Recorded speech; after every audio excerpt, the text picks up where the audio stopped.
Ngasi gi wari asi hodringaida mayamda ai yamna interesting oiba wa ama kaktang haijage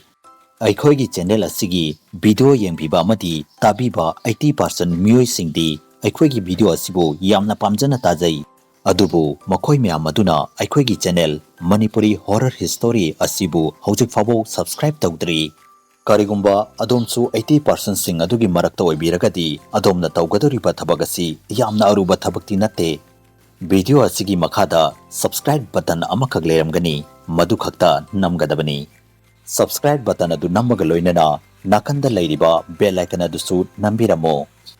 maramdi channel asida anova video upload tawba khudingi adongi mobile da ihan hana notification laknaba Leichin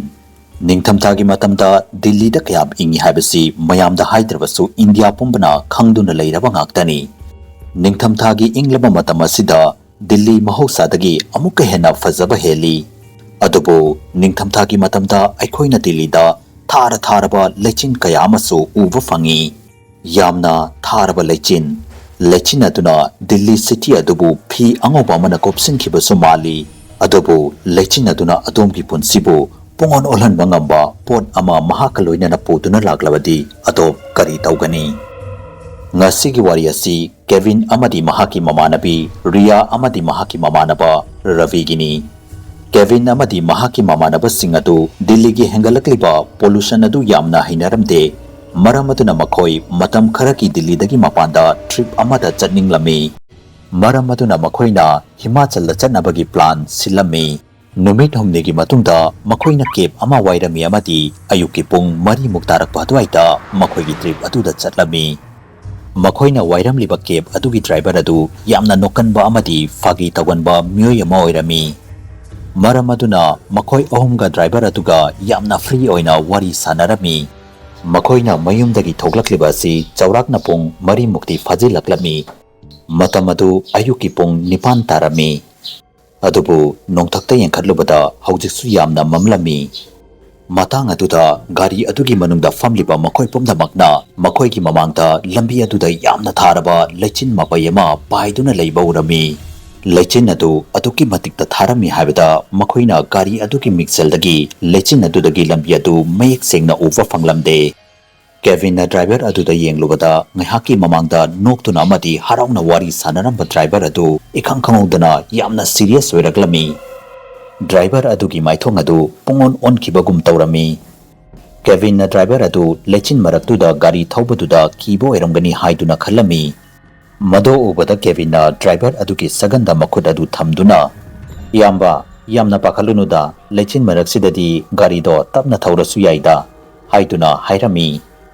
adubu Kavin gi wahi adu tabada driver aduna Kavin da yenglaklami amadi makhon adu yamna kina ai noi mayamda wa amatangdi haijage gari sina Leichin se lanthok faudi please gari gi thongnaw gi mingsel se chingthabigano soikidana fau chingthage khanbigano haiduna hairaklami driver aduna adu yamna kibadu buda Kavin amadi mahkki mamanaba singadu yamna kana noklami maduda driver aduna makhoina hauji gari thauduna chatiba lambi asi Leichin sungtha thadaba mafamni aduga karigumba mafam aduda Leichin thaba urabadi Leichin aduna mahakaloinana thajaba ngamdraba angakpa mitrang amasu putuna lai haiduna hairaklami adubu Kavin amadi mahkki mamanaba singaduna driver adugi wa adu thajabiramde makhoina mahkki wa adu oidaba amadi thajaba yadaba ngaktani haiduna thau sabiramde amadi yengna makhoigi gari adu Leichin adugi marakta thauduna changki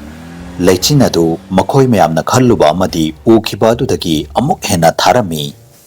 driver aduna gari adubudi Leichin adugi marakta tapna thauduna budi chatlami adubu gari adugi mamangda kanamatana lambi adugi mamangda kari lai haibadu mayek sengna uva fanglamde ikhangkhangudana gari adugi manungda famlemliba Kavin gi mamanabi Riya gi hakchang adu ipa pakhatpugum tawraklami mahak sor honbada yamna waraklami mahak driver aduna haikhiba wa adu kauthoklami amadi gari adugi thongnaw adugi mingsel adu chingthaduna mangak samadu thongnawdagi khara thindoklami gari adugi thongnaw adu hek hangdokpaga Riya masa adu khara nungairami amadi sor adusu phajana honba yarami ꯑꯗꯨꯕꯨ ꯍꯧꯖꯤꯛ ꯂꯩꯆꯤꯟ ꯑꯗꯨ ꯒꯥꯔꯤ ꯑꯗꯨꯒꯤ ꯊꯣꯡꯅꯥꯎꯗꯒꯤ ꯃꯅꯨꯡꯗ ꯆꯪꯂꯛꯂꯝꯃꯤ꯫ ꯉꯥꯏꯍꯥꯛ ꯂꯩꯔꯕ ꯃꯇꯨꯡꯗ ꯔꯤꯌꯥꯅ ꯒꯥꯔꯤ ꯑꯗꯨꯒꯤ ꯃꯅꯨꯡꯗ ꯌꯦꯡꯂꯨꯕꯗ ꯃꯍꯥꯛꯅ ꯎꯈꯤꯕ ꯑꯗꯨ ꯃꯍꯥꯛ ꯊꯥꯖꯕ ꯉꯝꯂꯝꯗꯦ꯫ ꯒꯥꯔꯤ ꯑꯗꯨ ꯂꯝꯕꯤ ꯑꯗꯨꯗ ꯊꯧꯗꯨꯅꯕꯨꯗꯤ ꯆꯠꯂꯝꯃꯤ, ꯑꯗꯨꯕꯨ ꯒꯥꯔꯤ ꯑꯗꯨꯒꯤ ꯃꯅꯨꯡꯗ ꯃꯍꯥꯛ ꯅꯠꯇꯅ ꯑꯇꯣꯞꯄ ꯃꯤ ꯑꯃꯠꯇ ꯂꯩꯕ ꯎꯔꯝꯗꯦ꯫ ꯔꯤꯌꯥ ꯃꯗꯨ ꯎꯕꯗ ꯈꯟꯐꯝ ꯑꯃ ꯈꯪꯂꯝꯗꯦ ꯑꯃꯗꯤ ꯒꯥꯔꯤ ꯑꯗꯨꯒꯤ ꯃꯅꯨꯡꯗ ꯇꯨꯃꯤꯟꯅ ꯐꯝꯗꯨꯅ ꯂꯩꯔꯝꯃꯤ꯫ ꯀꯦꯚꯤꯟ, ꯔꯕꯤ ꯑꯃꯗꯤ ꯗ꯭ꯔꯥꯏꯚꯔ ꯃꯈꯣꯏ ꯑꯍꯨꯝꯃꯛ ꯒꯥꯔꯤ ꯑꯗꯨꯒꯤ ꯃꯅꯨꯡꯗꯒꯤ ꯈꯪꯃꯥꯡ ꯃꯥꯡꯈꯤ꯫ ꯒꯥꯔꯤ ꯑꯗꯨ ꯃꯁꯥ ꯃꯊꯟꯇ ꯊꯧꯗꯨꯅ ꯂꯝꯕꯤ ꯑꯗꯨꯗ ꯆꯠꯂꯝꯃꯤ꯫ ꯃꯗꯨ ꯎꯕꯗ ꯔꯤꯌꯥꯅ ꯒꯥꯔꯤ ꯑꯗꯨꯗꯒꯤ ꯆꯣꯡꯊꯒꯦ ꯍꯥꯏꯗꯨꯅ ꯒꯥꯔꯤ ꯑꯗꯨꯒꯤ ꯊꯣꯡ ꯑꯗꯨ ꯍꯥꯡꯗꯣꯛꯀꯦ ꯍꯥꯏꯗꯨꯅ ꯍꯣꯠꯅꯔꯝꯃꯤ, ꯑꯗꯨꯕꯨ ꯒꯥꯔꯤ ꯑꯗꯨꯒꯤ ꯊꯣꯡ ꯑꯗꯨ ꯍꯥꯡꯕ ꯌꯥꯔꯝꯗꯦ꯫ ꯔꯤꯌꯥꯅ ꯍꯟꯖꯤꯟ ꯍꯟꯖꯤꯟꯅ ꯍꯣꯠꯅꯔꯕꯁꯨ ꯒꯥꯔꯤ ꯑꯗꯨꯒꯤ ꯊꯣꯡ ꯑꯗꯨ ꯍꯥꯡꯕ ꯌꯥꯔꯝꯗꯦ꯫ ꯃꯗꯨꯗ ꯔꯤꯌꯥ ꯒꯥꯔꯤ ꯑꯗꯨꯒꯤ ꯃꯅꯨꯡꯗ ꯌꯥꯝꯅ ꯀꯟꯅ ꯂꯥꯎꯕ ꯍꯧꯔꯛꯂꯝꯃꯤ꯫ ꯃꯇꯥꯡ ꯑꯗꯨꯗ ꯉꯥꯏꯍꯥꯛ ꯂꯩꯔꯕ ꯃꯇꯨꯡꯗ ꯒꯥꯔꯤ ꯑꯗꯨ ꯇꯞꯅ ꯇꯞꯅ ꯃꯁꯥ ꯃꯊꯟꯇ ꯈꯥꯝꯂꯝꯃꯤ ꯑꯃꯗꯤ ꯒꯥꯔꯤ ꯑꯗꯨꯒꯤ ꯊꯣꯡ ꯑꯗꯨꯒꯤ ꯂꯣꯛ ꯑꯗꯨꯁꯨ ꯃꯁꯥ ꯃꯊꯟꯇ ꯍꯥꯡꯗꯣꯛꯂꯛꯂꯝꯃꯤ꯫ ꯔꯤꯌꯥꯅ ꯀꯔꯤꯃꯠꯇ ꯈꯟꯊꯕ ꯇꯧꯗꯅ ꯒꯥꯔꯤ ꯑꯗꯨꯒꯤ ꯊꯣꯡ ꯑꯗꯨ ꯍꯥꯡꯗꯣꯛꯇꯨꯅ ꯒꯥꯔꯤ ꯑꯗꯨꯒꯤ ꯃꯅꯨꯡꯗꯒꯤ ꯊꯣꯛꯂꯛꯇꯨꯅ ꯂꯝꯕꯤ ꯑꯗꯨꯗ ꯀꯟꯅ ꯆꯦꯜꯂꯝꯃꯤ꯫ ꯑꯗꯨꯕꯨ ꯃꯍꯥꯛꯅ ꯃꯍꯥꯛꯀꯤ ꯃꯅꯥꯛꯇ ꯄꯥꯏꯔꯤꯕ ꯂꯩꯆꯤꯟ ꯑꯗꯨ ꯅꯠꯇꯅ ꯑꯇꯩ ꯀꯔꯤꯃꯠꯇ ꯎꯕ ꯐꯪꯂꯝꯗꯦ꯫ ꯔꯤꯌꯥ ꯃꯈꯣꯜ ꯑꯗꯨ ꯍꯧꯅ ꯍꯧꯅ ꯃꯍꯥꯛꯀꯤ ꯃꯇꯦꯡ ꯄꯥꯡꯕꯤꯌꯨ ꯍꯥꯏꯗꯨꯅ ꯂꯥꯎꯔꯝꯃꯤ꯫ ꯃꯍꯥꯛꯅ ꯍꯧꯖꯤꯛ ꯃꯍꯥꯛꯀꯤ ꯊꯋꯥꯏ ꯑꯗꯨ ꯍꯛꯆꯥꯡꯗꯒꯤ ꯄꯥꯏꯊꯣꯛꯇꯨꯅ ꯆꯠꯈꯤꯒꯗꯧꯕꯁꯨ ꯃꯥꯜꯂꯝꯃꯤ꯫ ꯃꯇꯥꯡ ꯑꯗꯨꯗ ꯃꯍꯥꯛꯅ ꯂꯩꯆꯤꯟ ꯑꯗꯨꯒꯤ ꯃꯔꯛꯇ ꯈꯔ ꯊꯥꯞꯂꯞꯅ ꯑꯃꯨꯕ ꯃꯃꯤ ꯑꯃ ꯂꯦꯞꯇꯨꯅ ꯂꯩꯕ ꯎꯔꯝꯃꯤ꯫ ꯃꯃꯤ ꯑꯗꯨ ꯌꯥꯝꯅ ꯆꯥꯎꯔꯕ ꯃꯤ ꯑꯃꯒꯤ ꯃꯃꯤꯁꯨ ꯃꯥꯜꯂꯝꯃꯤ꯫ ꯃꯃꯤ ꯑꯗꯨꯕꯨ ꯎꯕꯗ ꯔꯤꯌꯥ ꯃꯍꯥꯛꯄꯨ ꯀꯟꯕꯤꯌꯨ ꯍꯥꯏꯗꯨꯅ ꯃꯃꯤ ꯑꯗꯨꯒꯤ ꯃꯅꯥꯛꯇ ꯆꯦꯟꯗꯨꯅ ꯆꯠꯂꯝꯃꯤ꯫ ꯑꯗꯨꯕꯨ ꯃꯍꯥꯛꯅ ꯃꯃꯤ ꯑꯗꯨꯒꯤ ꯃꯅꯥꯛꯇ ꯆꯦꯟꯗꯨꯅ ꯆꯠꯂꯤꯕ ꯃꯈꯩ ꯃꯍꯥꯛ ꯃꯃꯤ ꯑꯗꯨꯒꯤ ꯃꯅꯥꯛꯇ ꯌꯧꯕ ꯉꯝꯂꯝꯗꯦ꯫ ꯃꯃꯤ ꯑꯗꯨ ꯃꯍꯥꯛꯅ ꯆꯦꯜꯂꯤꯕ ꯃꯈꯩ ꯃꯍꯥꯛꯅ ꯃꯃꯥꯡꯗ ꯎꯈꯤꯕ ꯑꯗꯨꯒꯨꯝꯅ ꯑꯗꯨꯝ ꯊꯥꯞꯅ ꯂꯦꯞꯇꯨꯅ ꯂꯩꯔꯝꯃꯤ꯫ ꯔꯤꯌꯥꯅ ꯃꯉꯣꯟꯗ ꯊꯣꯛꯂꯤꯕ ꯊꯧꯗꯣꯛ ꯑꯁꯤ ꯀꯔꯤꯅꯣ ꯍꯥꯏꯕꯗꯨ ꯈꯟꯗꯨꯅ ꯂꯩꯔꯤꯉꯩꯗ ꯃꯍꯥꯛꯅ ꯃꯍꯥꯛꯀꯤ ꯃꯅꯤꯡꯗ ꯀꯅꯥꯒꯨꯝꯕ ꯑꯃ ꯂꯦꯞꯇꯨꯅ ꯂꯩꯕꯒꯨꯝ ꯇꯧꯔꯝꯃꯤ꯫ ꯔꯤꯌꯥ ꯑꯗꯨꯛꯀꯤ ꯃꯇꯤꯛ ꯀꯤꯔꯝꯃꯤ ꯍꯥꯏꯕꯗ ꯃꯍꯥꯛ ꯃꯅꯤꯡ ꯂꯩꯊꯣꯛꯇꯨꯅ ꯌꯦꯡꯕꯒꯤ ꯊꯧꯅꯥ ꯐꯥꯎꯕ ꯌꯥꯎꯔꯝꯗꯦ꯫ ꯑꯗꯨꯕꯨ ꯔꯤꯅꯥꯅ ꯀꯤꯔꯁꯨ ꯀꯤꯅ ꯌꯥꯝꯅ ꯀꯟꯅ ꯍꯣꯠꯅꯔꯕ ꯃꯇꯨꯡꯗ ꯃꯅꯤꯡ ꯂꯩꯊꯣꯛꯇꯨꯅ ꯌꯦꯡꯂꯨꯕꯗ ꯃꯍꯥꯛꯅ ꯎꯈꯤꯕ ꯑꯗꯨ ꯃꯍꯥꯛ ꯊꯥꯖꯕ ꯉꯝꯂꯝꯗꯦ ꯑꯃꯗꯤ ꯃꯁꯥ ꯄꯨꯝꯕꯒꯤ ꯇꯨ ꯑꯗꯨ ꯆꯞ ꯌꯨꯡꯂꯝꯃꯤ꯫ ꯔꯤꯌꯥꯒꯤ ꯃꯅꯤꯡꯗ ꯐꯤꯠ 12 ꯋꯥꯡꯕ ꯌꯥꯝꯅ ꯆꯥꯎꯔꯕ ꯑꯃꯨꯕ ꯃꯃꯤ ꯑꯃ ꯂꯦꯞꯇꯨꯅ ꯂꯩꯔꯝꯕ ꯊꯦꯡꯅꯈꯤ꯫ ꯑꯃꯨꯕ ꯃꯃꯤ ꯑꯗꯨꯕꯨ ꯎꯔꯨꯕꯗ ꯔꯤꯌꯥ ꯃꯁꯥ ꯑꯗꯨ ꯀꯤꯃꯟꯕꯗꯒꯤ ꯊꯛ ꯊꯛ ꯅꯤꯛꯂꯝꯃꯤ꯫ ꯃꯇꯥꯡ ꯑꯗꯨꯗ ꯏꯈꯪ ꯈꯪꯍꯧꯗꯅ ꯔꯤꯌꯥꯕꯨ ꯃꯅꯤꯡꯂꯣꯝꯗꯒꯤ ꯀꯅꯥꯒꯨꯝꯕ ꯑꯃꯅ ꯌꯥꯝꯅ ꯀꯟꯅ ꯏꯜꯂꯛꯂꯝꯃꯤ ꯑꯃꯗꯤ ꯃꯍꯥꯛ ꯂꯩꯃꯥꯏꯗ ꯑꯣꯟꯊꯗꯨꯅ ꯇꯨꯁꯤꯟꯈꯤ꯫ ꯇꯁꯦꯡꯅꯃꯛꯀꯤꯗꯤ ꯀꯦꯚꯤꯟ, ꯔꯤꯌꯥ, ꯔꯕꯤ ꯑꯃꯗꯤ ꯗ꯭ꯔꯥꯏꯚꯔ ꯑꯗꯨ ꯍꯧꯖꯤꯛꯁꯨ ꯒꯥꯔꯤ ꯑꯗꯨꯒꯤ ꯃꯅꯨꯡꯗ ꯐꯝꯗꯨꯅ ꯂꯩꯔꯝꯃꯤ꯫ ꯔꯤꯌꯥꯅ ꯒꯥꯔꯤ ꯑꯗꯨꯒꯤ ꯊꯣꯡꯅꯥꯎꯒꯤ ꯃꯤꯡꯁꯦꯜ ꯑꯗꯨ ꯍꯦꯛ ꯆꯤꯡꯊꯕꯒ ꯔꯤꯌꯥ ꯒꯥꯔꯤ ꯑꯗꯨꯒꯤ ꯃꯅꯨꯡꯗ ꯋꯥꯟꯊꯗꯨꯅ ꯇꯥꯔꯝꯃꯤ꯫ ꯔꯤꯌꯥꯅ ꯋꯥꯟꯊꯈꯤꯕꯗꯨ ꯍꯦꯛ ꯎꯕꯒ ꯗ꯭ꯔꯥꯏꯚꯔ ꯑꯗꯨꯅ ꯔꯕꯤꯗ ꯒꯥꯔꯤ ꯑꯗꯨꯒꯤ ꯊꯣꯡꯅꯥꯎꯒꯤ ꯃꯤꯡꯁꯦꯜ ꯑꯗꯨ ꯊꯤꯡꯖꯤꯟꯅꯕ ꯍꯥꯏꯗꯨꯅ ꯍꯥꯏꯔꯝꯃꯤ꯫ ꯀꯦꯚꯤꯟ ꯑꯃꯗꯤ ꯔꯕꯤꯅ ꯔꯤꯌꯥꯒꯤ ꯐꯤꯚꯝ ꯑꯗꯨ ꯎꯕꯗ ꯃꯍꯥꯛꯄꯨ ꯋꯥꯈꯜ ꯇꯥꯔꯛꯅꯕ ꯍꯥꯏꯗꯨꯅ ꯌꯥꯝꯅ ꯀꯟꯅ ꯍꯣꯠꯅꯔꯝꯃꯤ꯫ ꯑꯗꯨꯕꯨ ꯗ꯭ꯔꯥꯏꯚꯔ ꯑꯗꯨꯅ ꯍꯟꯖꯤꯟ ꯍꯟꯖꯤꯟꯅ ꯋꯥ ꯑꯃꯈꯛꯇ ꯍꯥꯏꯗꯨꯅ ꯂꯩꯔꯝꯃꯤ꯫ ꯒꯥꯔꯤꯒꯤ ꯃꯤꯡꯁꯦꯜꯗꯣ ꯍꯥꯡꯗꯣꯛꯀꯅꯨ ꯍꯥꯏꯔꯦꯗꯅ, ꯑꯩꯅ ꯍꯥꯏꯔꯦꯗꯅ ꯍꯥꯡꯗꯣꯛꯀꯅꯨ ꯍꯥꯏꯗꯅ꯫ ꯗ꯭ꯔꯥꯏꯚꯔ ꯑꯗꯨꯒꯤ ꯋꯥ ꯑꯗꯨ ꯇꯥꯕꯗ ꯍꯧꯖꯤꯛ ꯀꯦꯚꯤꯟ ꯌꯥꯝꯅ ꯁꯥꯎꯅꯤꯡꯂꯛꯂꯝꯃꯤ꯫ ꯀꯦꯚꯤꯟꯅ ꯗ꯭ꯔꯥꯏꯚꯔ ꯑꯗꯨꯅ ꯃꯍꯥꯛꯅ ꯍꯥꯏꯔꯤꯕ ꯋꯥ ꯑꯗꯨ ꯑꯁꯦꯡꯕ ꯋꯥꯔꯤ ꯑꯣꯏꯍꯟꯅꯕ ꯔꯤꯌꯥꯒꯤ ꯃꯁꯥ ꯅꯨꯡꯉꯥꯏꯔꯛꯇꯕ ꯑꯗꯨ ꯄꯥꯝꯕꯩ ꯑꯃ ꯑꯣꯏꯅ ꯁꯤꯖꯤꯟꯅꯕꯅꯤ ꯍꯥꯏꯗꯨꯅ ꯂꯧꯔꯝꯃꯤ꯫ ꯀꯦꯚꯤꯟꯅ ꯃꯈꯣꯏ ꯂꯝꯕꯤ ꯑꯗꯨꯗꯒꯤ ꯌꯥꯝꯅ ꯊꯨꯅ ꯊꯣꯛꯇꯨꯅ ꯔꯤꯌꯥꯕꯨ ꯍꯣꯁꯄꯤꯇꯥꯜ ꯑꯃꯗ ꯄꯨꯅꯅꯕ ꯍꯥꯏꯗꯨꯅ ꯈꯟꯈꯤ꯫ ꯃꯔꯝ ꯑꯗꯨꯅ ꯀꯦꯚꯤꯟꯅ ꯗ꯭ꯔꯥꯏꯚꯔ ꯑꯗꯨꯗ ꯒꯥꯔꯤ ꯑꯗꯨ ꯀꯟꯅ ꯊꯧꯅꯅꯕ ꯍꯥꯏꯗꯨꯅ ꯍꯥꯏꯔꯝꯃꯤ꯫ ꯗ꯭ꯔꯥꯏꯚꯔ ꯑꯗꯨꯅ ꯀꯦꯚꯤꯟꯒꯤ ꯋꯥ ꯑꯗꯨ ꯌꯥꯔꯝꯃꯤ ꯑꯃꯗꯤ ꯒꯥꯔꯤ ꯑꯗꯨꯒꯤ ꯑꯦꯛꯁꯤꯂꯦꯇꯔ ꯑꯗꯨꯗ ꯃꯈꯣꯡ ꯑꯗꯨ ꯅꯦꯠꯇꯨꯅ ꯒꯥꯔꯤ ꯑꯗꯨ ꯀꯟꯅ ꯊꯧꯔꯝꯃꯤ꯫ ꯑꯗꯨꯕꯨ ꯉꯥꯏꯍꯥꯛ ꯂꯩꯔꯕ ꯃꯇꯨꯡꯗ ꯏꯈꯪ ꯈꯪꯍꯧꯗꯅ ꯃꯈꯣꯏꯒꯤ ꯒꯥꯔꯤ ꯑꯗꯨꯒꯤ ꯃꯃꯥꯡꯗ ꯅꯨꯄꯤ ꯑꯃ ꯂꯥꯛꯇꯨꯅ ꯆꯞ ꯂꯦꯞꯂꯝꯃꯤ ꯑꯃꯗꯤ ꯒꯥꯔꯤ ꯑꯗꯨ ꯀꯟꯅ ꯊꯧꯗꯨꯅ ꯂꯥꯛꯄꯅ ꯃꯔꯝ ꯑꯣꯏꯕꯅ ꯒꯥꯔꯤ ꯑꯗꯨꯅ ꯅꯨꯄꯤ ꯑꯗꯨꯕꯨ ꯊꯣꯝꯖꯤꯜꯂꯝꯃꯤ꯫ ꯅꯨꯄꯤ ꯑꯗꯨꯕꯨ ꯍꯦꯛ ꯊꯣꯝꯖꯤꯟꯕꯒ ꯗ꯭ꯔꯥꯏꯚꯔ ꯑꯗꯨꯅ ꯒꯥꯔꯤ ꯑꯗꯨ ꯃꯐꯝ ꯑꯗꯨꯗ ꯈꯥꯝꯂꯝꯃꯤ꯫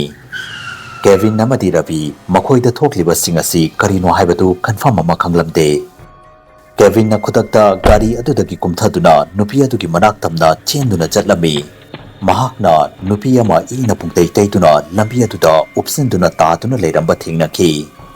ꯀꯦꯚꯤꯟꯅ ꯅꯨꯄꯤ ꯑꯗꯨꯒꯤ ꯃꯁꯛ ꯑꯗꯨ ꯌꯦꯡꯒꯦ ꯍꯥꯏꯗꯨꯅ ꯅꯨꯄꯤ ꯑꯗꯨꯕꯨ ꯍꯦꯛ ꯑꯣꯟꯊꯣꯛꯎꯕꯒ ꯃꯍꯥꯛꯅ ꯎꯈꯤꯕ ꯑꯗꯨ ꯃꯍꯥꯛ ꯃꯁꯥꯃꯛ ꯊꯥꯖꯕ ꯉꯝꯂꯝꯗꯦ꯫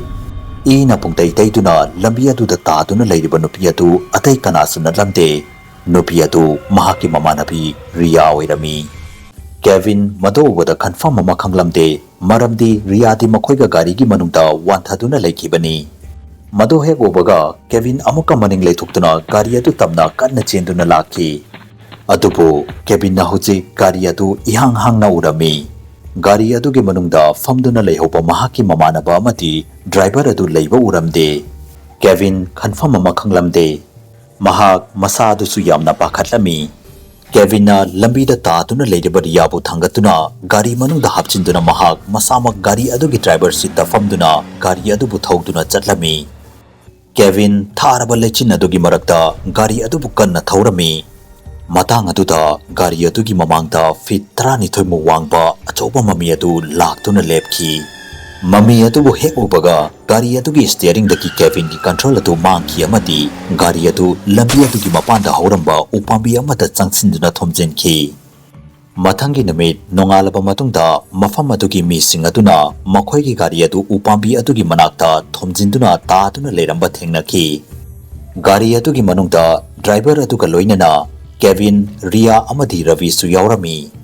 Makhoi pumnamak Leichin tharaba ayuk adugi numit aduda hingduna pudi lakhi. Adubu Kavin gi makok aduda thina sokpadaki mahak wakal choikhiduna ngaurami. Amadi Riya thokdok adugi matungda masatu aduki matikta soksalami haibada mahakna hojik mafam pumnamakta foot 12 mu wangba amuba mami aduputa uduna leiri. Maramaduna ngasidagi adomna karigumba Leichin marakta gari thauduna chatlabadi gari gi thongnau gi mingchel chingthake fau khanbiganu. Facebook ta Manipuri horror story gi Facebook page ko follow tawiramu. Loinana karigumba wari asu mayamna pambi targadi channel asibu subscribe tawiramu amadi video asibu like and share amam tawiramu. Mathangi video da amuk unarasi habsiga loinana yangkopam loyangan bana mayam pumnamukti kainabagi yathang nizari.